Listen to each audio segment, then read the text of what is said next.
Welcome to Big Brave Business. This is a podcast built on the belief that you can create absolutely anything for yourself. Whether it's a dream job or a dream life, it's all possible for you. I'm Amanda Nelson, a virtual assistant and digital marketer, and that's Sarah Heater, podcast producer and strategic consultant. Each week, we will share insights from working with dozens of clients, stories of how we got where we are, and encourage you to see us as your new business besties. So grab a cup of coffee and let's talk being brave in business. Welcome back to Big Brave Business. How are you, Sarah? I'm doing well.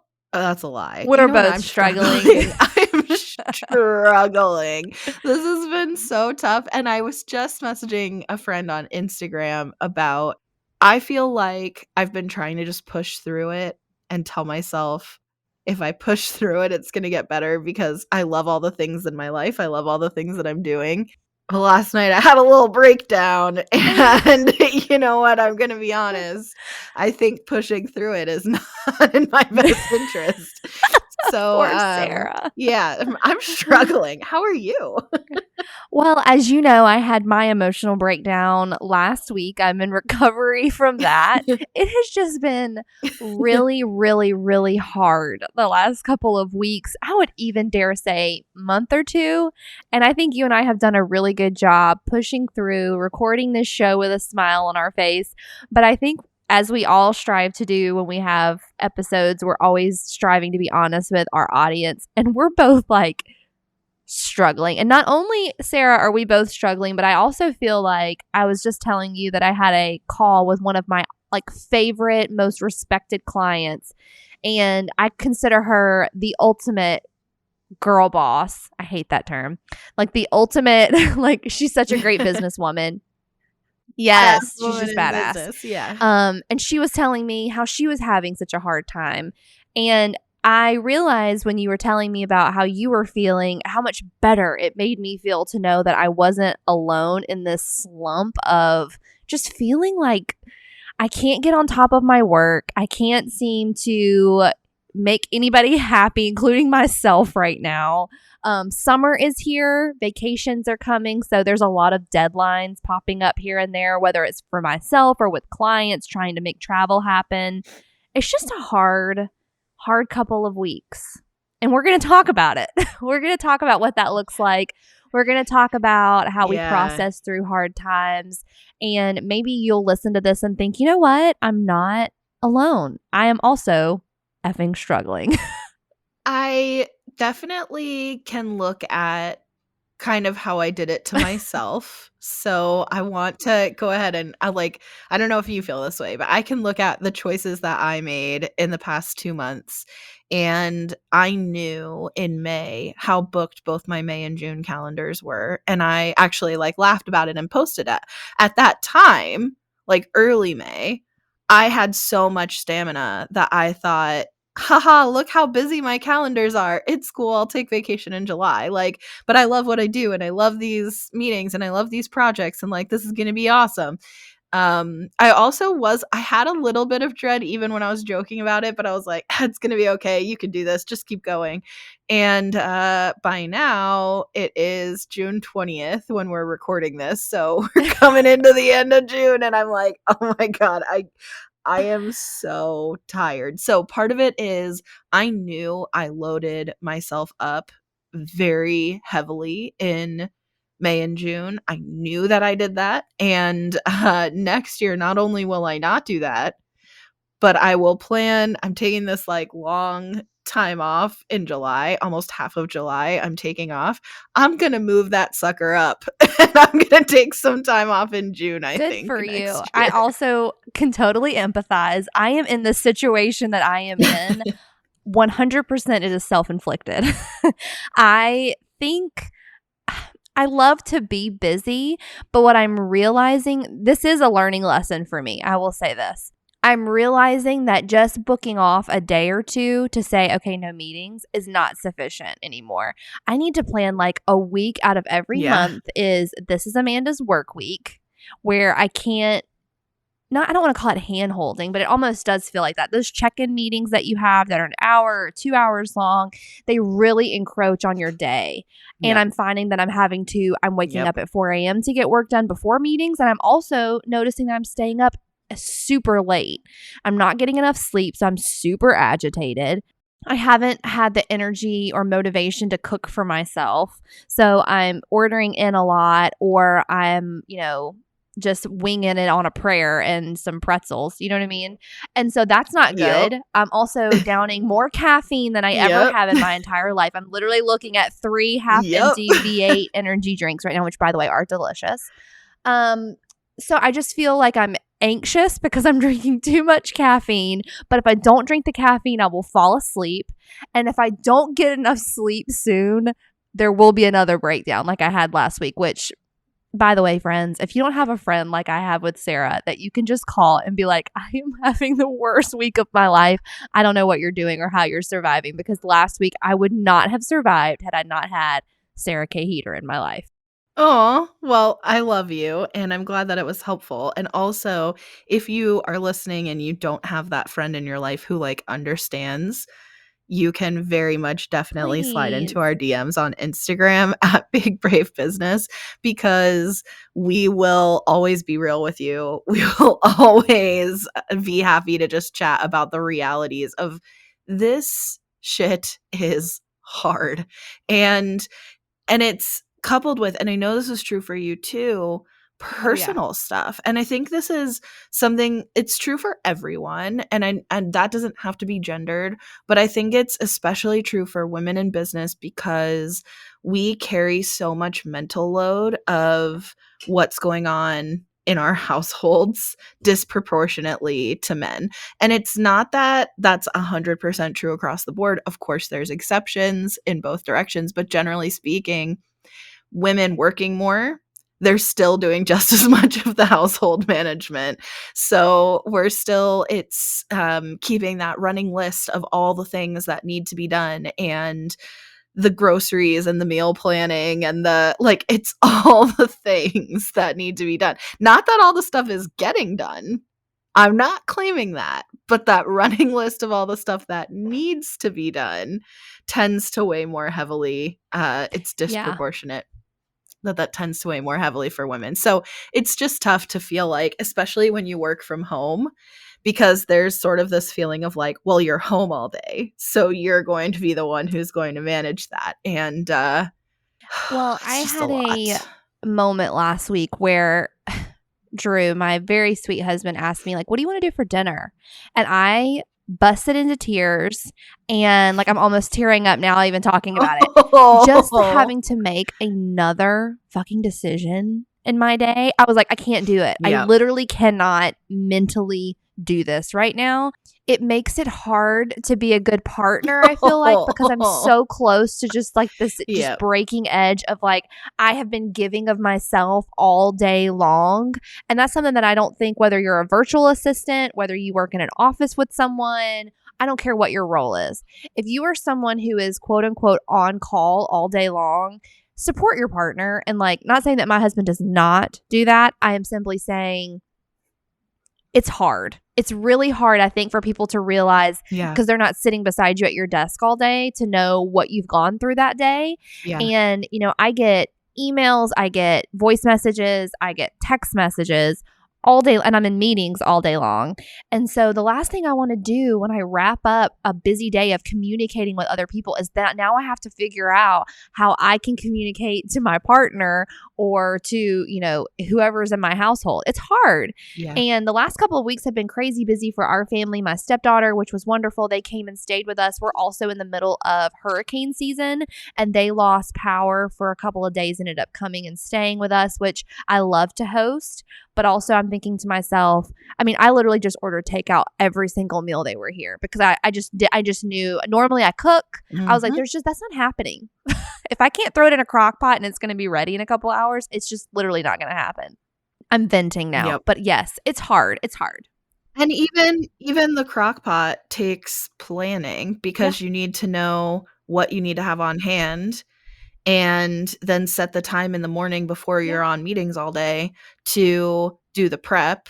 And yes, that's still more helpful than having to take time out to go make dinner, like, actively, but it doesn't erase the work. And I think in my situation, I will say Eric and I really are so good at being partners in things, but just like our personality types and what works in our relationship dynamic, I think there's still, for the most part, there's think of how to say this, especially as my cat is like trying to torpedo me right now.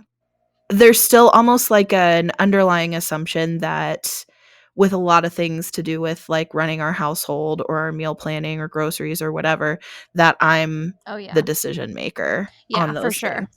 But we're so good at being partners, and he even said to me last night that he was gonna make dinner tonight, like, "I'm gonna make dinner, I'll figure it out." And he'll assess what do we have on hand, and he'll just figure something out. Like, I don't need to be part of that process at all. He will just make something. But even in that, there's sort of this, like, underlying assumption of I usually make the choice about what's for dinner, and he is taking that off my plate, right? Which Yeah. a plate. I didn't even mean that pun. Ooh, yeah, it is. That's such a good point and so well said. It's the same thing as like when Drew's like, "Hey, I unloaded the dishwasher." I'm like, "Okay." Like, are you thank you? Like, I don't know why you would even tell me that, you know? But in his mind, it's like this underlying assumption of like, I did this. Like, if I walked around the house, I was like, "Hey, I made the I bed," did or this and I like, did this, yeah. or "Hey, I started the Roomba," or like, "Hey, I folded Yeah. the towels." He'd be like, "You all right?" You know? And I feel like it's this underlying like Maybe roles that we're you all should, taught. because maybe it would I help, like, mean, shift the maybe. I don't want to communication. make Drew sound like an asshole because he's literally the It's nicest not. person on Yeah, this yeah. planet.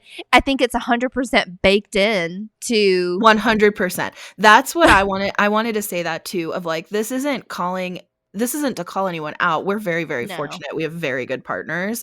The point is that this is an underlying social assumption that if you're listening to this, most likely you're a woman in business and you can probably relate to everything we're saying. And there's, both of our partners work also. Like Oh Eric yeah. and Drew also work. So it's not that they should have to manage the household, they also have jobs. But it's just interesting the way society is structured, how that mental load sits with us. It's like keeping track of even like details of when's the last time the filters were changed. Have I ever changed an air filter in the time Eric and I have been living together? Absolutely not. You're the But one that has to remember. I Yeah. keep track of when it needs to be, yeah.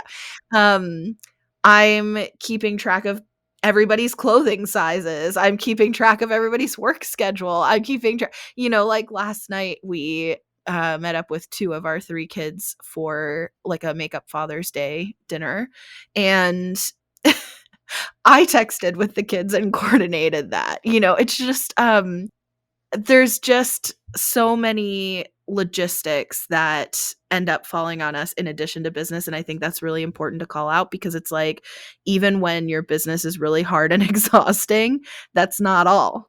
That's not all, because you still have all your other normal life stuff, let alone when then something happens that sucks, like somebody's sick or something terrible happens in your family or your personal life, right? Like those are going to come up on top of all of that, right? Like it's going to layer on everything.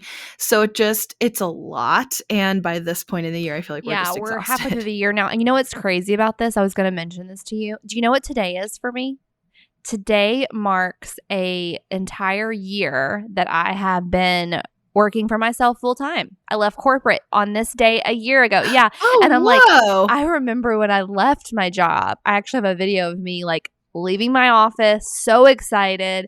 And I thought to myself, oh, this is going to be like the best thing I've ever done for myself. And here I am on the verge of tears because I'm overwhelmed, overstimulated, overburdened. And it's 100% my fault. And it's not the projects I'm working on. I love my clients. I love the work I'm doing. It's 100% that I have just overburdened myself and I'm burning myself out at both ends because not only do I have a business that I am running completely by myself, but I'm also running a home. And thankfully, I mean, I cannot imagine how people do this when they have children full time. I mean, I Yeah, can't we even didn't even imagine. address that. No, neither one of us have children. Like we both have stepchildren, but they are fully able to take care of themselves. And at this Um, point, neither one of us has them in our houses. Like, even at the no. time we started this podcast, I had one with me full time and one that would come off and on. And now we get visits. I mean, nobody's at Yeah. home. They're grown. Yeah, and I keep asking myself, I'm like, is it my expectations or my standards that I'm forcing on myself of like, you have to have a super clean house, you have to make your bed when you wake up in the morning, you have to have a home cooked meal every afternoon. Am I imposing these things on myself and making it harder on myself? Could I be easier on myself and not worry about things like that? No, I would be a psycho if my house or my bed wasn't made. I'd be stressed out about why the dishes are dirty and they're in the sink. But I also feel I don't articulate my needs very well either, because I want people to like read the room. You Yeah, watch yeah. me when we get ready, I'll get Important. off the couch I'm venting now. But once we get off the couch every afternoon, before we go to bed, we're watching TV before we go to sleep on the couch. I fold up all the blankets. I make the dog's bed. The dogs actually sleep underneath my desk during the daytime. So I make their bed underneath my desk. Basically set the stage for how I want to wake up in the morning. My husband just grabs his phone and goes and gets in the bed, brushes his teeth and goes and gets in the bed. And I'm like, well, I guess I'll take the dogs out. I guess I'll get the dog, and it's not that he has a very stressful job. Very Sure. stressful job. I know when he gets home, he is brain fried. I know that he deals with calls all day, emails all day, writes quotes all day. He's the boiler salesman. Yes. He's busy. He is busy. Yes. And his job is very, very hard. And it takes a lot of And mental he's very capacity. grateful. I think that's He also totally is. fair to say. He's very grateful for all the things you bring to the relationship. This is part of the reason why he would want to be in a marriage, but especially this marriage, because he does have a stressful job and he has a Yeah. wonderful partner who he knows is really helping tag team with taking care of his home to make it a nice place for him to wake up in as well, or to come home to as well. But it is still hard. It is a second job. I mean, Yeah. he has never ordered groceries for delivery. And when I'm like, hey, what do you No, want to order? same. Whatever you think you want to get. And I'm like, well, no, now let me think about it. Let me plan meals for the week on top of planning my Yeah, clients, but also travel because across the country. that's true for us too, but also there is a certain level of control that is, like, necessary for my mental health as well, where, like, if Oh, Eric ordered exactly. groceries, we would not agree. Could you imagine the insanity that would ensue if we let them do it? Oh, you're totally right. This goes back to what I was It's saying not earlier. even insanity. I just want what I want. This is Like, all self-inflicted. This is yeah. all self-inflicted. But Not you've seen it all, on because some of it's society inflicted, but yes, Sure. there is a But lot of self-inflicted. there was an Instagram trend going around where it was like, can you imagine being a man and you say one day, "Hey, I'm out of deodorant," and you go into your bathroom and there's another deodorant on the counter, brand new. Could you imagine? Could you imagine, Sarah? Anyways, this is turning into venting about our partners. That's not my goal. My goal is to simply say that the jobs that we have, doing what we do, the societal standards of all the things we have to do in our home for our family to run appropriately, Yeah. smoothly, is hard work. We are very fortunate that we have incredible partners. My Yeah. husband, like I said, works extremely hard and he does help me around the house. But at the same time, in moments of high stress at my job, it is impossible for me not to be like, oh, help me out more. And it's probably not, it's not fair. It's not fair. It's expecting someone to read your mind, and it's hard. And the last couple of weeks have been hard. My dog is not doing well. We're having some issues with our house and our flooring that we're having to get done. And like I mentioned, we had family come from out of town. Our house is a historic home. It's not big. Like, we are very slim on closet space in this old house. And while we love it, it's like you're on top of each other. So it's just a lot of stress. And I signed my largest client ever, which was wonderful. And they're great. And that's another thing too, Sarah. I know you do too. Probably because we're in different niches, it's a little different. But the standard of work I want to give somebody is very important to me. Like, I don't want my standard Mhm. of work or people to experience delays or half-assed work because I've got Mhm. Mhm. a million things going on. Yeah. No, that's still true. I think the biggest difference in my situation is that I do have you and Eric on my team, and soon adding a 3rd team member. I think she's gonna start in July. So, I literally we'll made talk like, about "Who?" that. You're looking at me like I'm I crazy, do but you do know. I do know. know. I do. Just Um, kidding. Just kidding. Go back. I'm just kidding. I knew. yeah. So, I have a 3rd team member who should be starting in July, and so I do have that support in my business where when things get too heavy, I can delegate, and that definitely makes a difference in my business model compared to your business model. But one thing that is definitely gonna come to blows here, probably in 2023, is that our entire editing team is me and Eric. So if we want to take time off together, which we are in July, then there's no editor available during that time. And I think that the business is getting to a point where that's probably not going to be Yeah. feasible. So by 2024, I think we're going to have to also have someone helping with editing as well. So, and I had said I saw myself hiring 1 if not 2 team members in 2023, but that's probably a whole other podcast every single episode I say, that's probably another podcast episode. I think I need to go through and actually take notes on all the things we've said we're going to come back to. But what if we switch gears here and say, what's bringing you joy right Okay. now? So I appreciate this. All right, I'll go first. So the first thing making me happy is I mentioned it, but I helped plan my stepdaughter's engagement proposal this past weekend. I have been keeping it a secret for so long.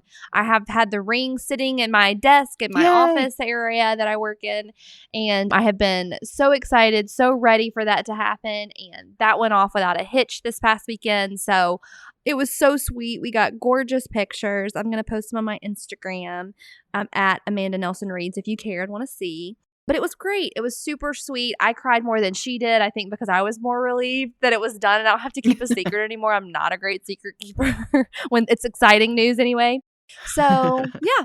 What about you? What's making you happy? I love that, and I already got to see some pictures, and I loved them, and I'm excited for you to share that with the world too. I think that's so cool. One thing that's bringing me joy, I think I shared on the podcast in a previous What's Bringing Us Joy segment, that I had ordered a new MacBook Pro, my first ever, like, personally owned, not from a job. I mean, it is from a job but it's my company. You know what I mean? I've used MacBooks at work in my corporate life, but this is my first. I personally chose it, picked out the specs and purchased a MacBook, and I love it so much. So we're fully functioning at this point, recording right now on it, and I am just so in love. It was such a good investment, and it's already all the things that I wanted it to do to function as in my life and business. It's already up and running and doing, and it's wonderful. So that's a big one for me. I That's love awesome. it. I'm so glad you got it. I love my Mac, and of course, I'm a team Mac. I love it. I'm glad you are enjoying it. My second thing making me happy this week, I have been binging this podcast. You guys, I cannot quit listening to it. I just checked and looked on my phone, 7 episodes in the past day and a half. I'm obsessed with it, and they're long episodes. But it's called Scamanda, Scamand. Yes, like my name, Scamanda. And it is a story, if you like true crime, documentaries, that kind of thing. It's about a woman who lied. This is not a spoiler because you'll figure it out first episode. It's about a woman who scammed an entire city / celebrities, a mega church, all these people, convinced all these people that she had cancer for about 5 years, and she scammed a ton of people out of a ton of money. The story is absolutely Jeez. bonkers, like crazy. If you ever feel like you are making bad life decisions, please listen to this show, because the whole time all I could think was, what is she thinking? obviously has some things going on, but it's a great podcast, super worth a listen. And I have like 30 minutes left in the last episode. It's so good. I'm gonna be so sad when it's over. It's called Scamanda. What's your next thing?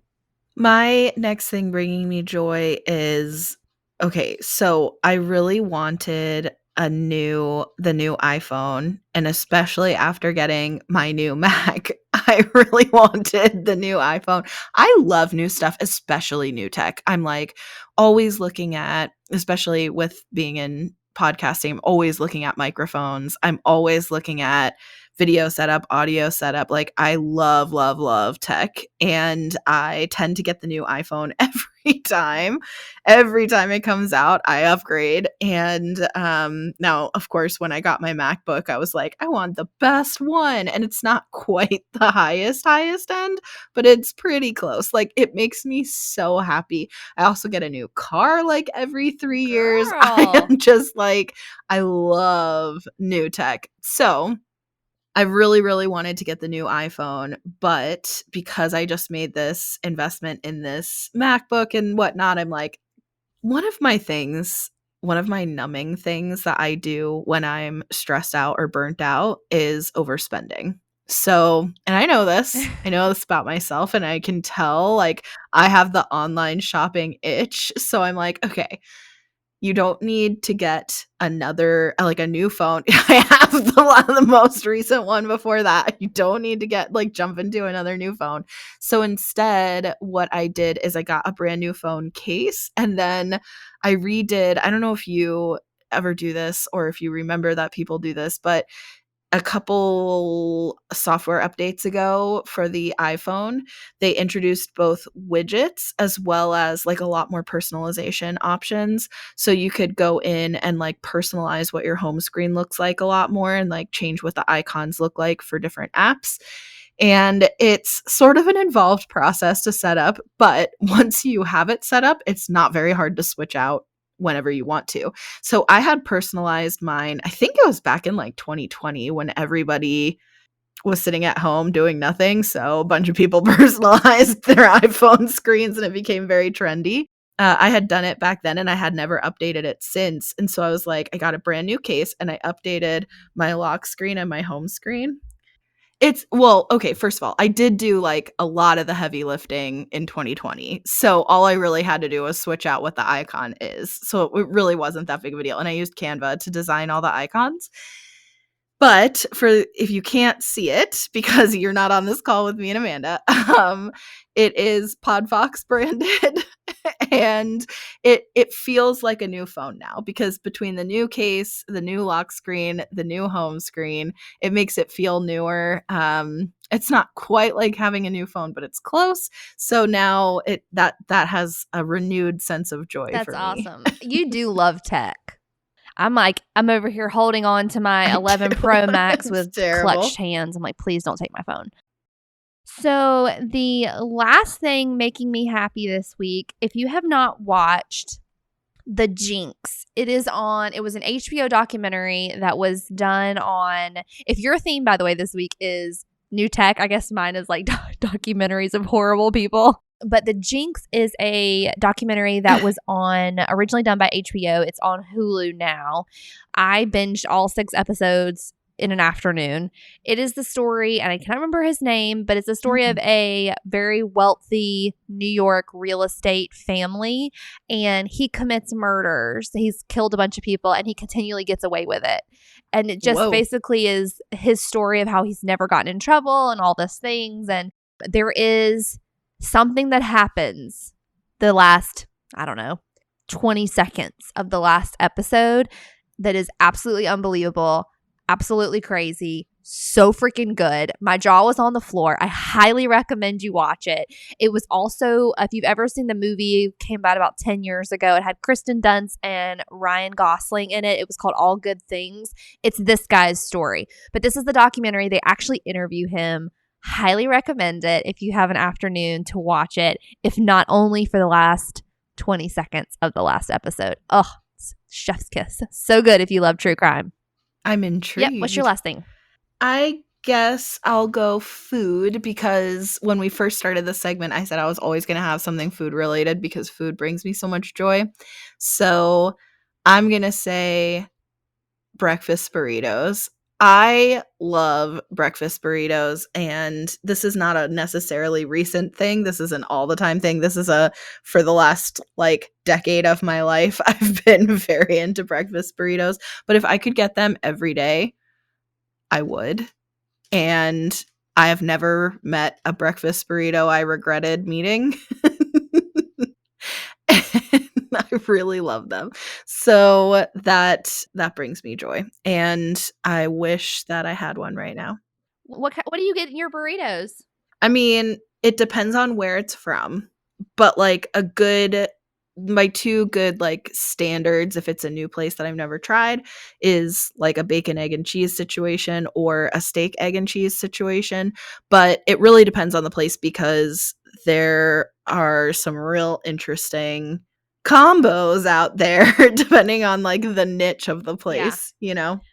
So, Well, anyway, I hate that this episode was binge about us struggling, but I think that you and I both will see the light at the end of the tunnel and we will surely see payoff for all of our hard work. Sometimes life is rosy and beautiful yes. and easy, and sometimes it's still hard, you know? And we're going to find our footing. We're going to take deep breaths. I've been trying to meditate this past week, trying to remind myself that I'm safe. I'm also reminding myself very Oh, often that's good. that there is nothing in this world that I am working on that is going to be life or death. And nothing is that serious. Whether or not an email Yeah. blast goes out on the minute that it's supposed to or 10 minutes late, if a social media post doesn't get made the second that it's supposed to, or a hashtag is left off, or if someone's calendar invite doesn't send out the way it's supposed to and it formats weird, life will go on. Nothing is that serious. I think you have said to me many times, there's no Yeah. emergencies in podcasting and there is no emergencies in virtual assistant Yep. world either. So if you find yourself stressed at work, try to take a deep breath and remember that unless you're doing brain surgery or you are curing kids of cancer, there is literally nothing that you are working on that is life or death, or probably something that we're all going to remember on our deathbeds one day. So take a deep breath. We're all okay. And tell them where they can find us, Sarah. Well, we have a really fun YouTube channel where we introduce you to our friends and people we admire in business. And if you're listening to this and you haven't come on our YouTube yet, but you're like, hey, we're friends, or hey, I guess that means you don't look up to me, then probably we just haven't had a chance to get to you yet. It's still pretty new and we have a somewhat limited recording schedule, but we just keep on thinking of people we can't wait to bring on our YouTube. So I know we have another like big recording session tomorrow where we're knocking out a few more, and it's just been so much fun. We're kind of doing we're calling it rapid fire, but it's more like short answer questions, but it's sort of in the spirit of like the Vogue interviews with celebrities, except we are talking to entrepreneurs and we're talking to them about their businesses and just badasses in business in general. So it's been a lot of fun to get to know people and to connect with people, and also to introduce each other to Yeah. each other's people has been really fun.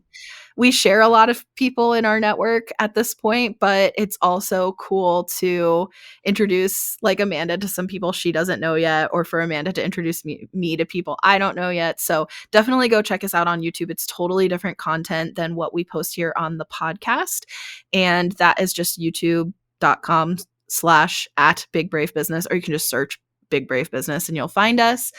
And you can also connect with us over on Instagram. We are at Big Brave Business together. I am at Sarah K. Heater and Amanda is at Amanda Nelson Reads. And I mean it when I say DM us if you're feeling this way too. And if you need somebody to talk to who understands, that's like the whole reason why we wanted to talk about this today, because in the spirit of being big and brave in business, we don't want to just be shiny, happy people. We don't just want, yeah, our businesses are really doing great. This is my best year yet. It's part of the reason I'm so exhausted is because my business is bigger than it's ever been. It's going beautifully. It's going wonderfully. I'm so thrilled bringing on a new team member. Then without too much delay, probably another team member to support with editing. Really, really cool. growth and projects on the horizon for both of us. Really exciting stuff. It is going so well, and we want to share all of that stuff with you. And also, we have hard days too. We have breakdowns too. We aren't sleeping well either. Like it's hard. So we want you to know this is business bestie talk, right? So we want you to have the real talk, the real conversation of what it's really like to be in business. Yeah. So anyway, come find us on YouTube, come find us on Instagram, and you can find us right here next week with a new episode every Tuesday. See you soon.